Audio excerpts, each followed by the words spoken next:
लाहौर में आलूदगी का राज बरकरार है। दुनिया के आलूदा तरीन शहरों की फहरिस्त में दूसरे नंबर पर आ गया। एयर क्वालिटी इंडेक्स 211 रिकॉर्ड किया गया। पंजाब हुकूमत ने स्मोक को आफत करार दे दिया। मुख्तलिफ इलाकों में ग्रीन लॉकडाउन भी है। लाहौर में आलूदगी का राज बरकरार है। दुनिया के आलूदा तरीन शहरों की फहरिस्त में दूसरे नंबर पर आ गया। एयर क्वालिटी इंडेक्स 211 रिकॉर्ड किया गया। पंजाब हुकूमत ने स्मोक को आफत करार दे दिया। मुख्तलिफ इलाकों में ग्रीन लॉकडाउन भी है।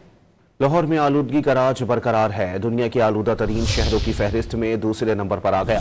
एयर क्वालिटी इंडेक्स 211 रिकॉर्ड किया गया। पंजाब हुकूमत ने स्मोक को आफत करार दे दिया।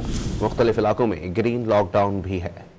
लाहौर में आलूदगी का राज बरकरार है। दुनिया के आलूदा तरीन शहरों की फहरिस्त में दूसरे नंबर पर आ गया। एयर क्वालिटी इंडेक्स 211 रिकॉर्ड किया गया। पंजाब हुकूमत ने स्मोक को आफत करार दे दिया। मुख्तलिफ इलाकों में ग्रीन लॉकडाउन भी है। लाहौर में आलूदगी का राज बरकरार है। दुनिया के आलूदा तरीन शहरों की फहरिस्त में दूसरे नंबर पर आ गया। एयर क्वालिटी इंडेक्स 211 रिकॉर्ड किया गया। पंजाब हुकूमत ने स्मोक को आफत करार दे दिया। मुख्तलिफ इलाकों में ग्रीन लॉकडाउन भी है।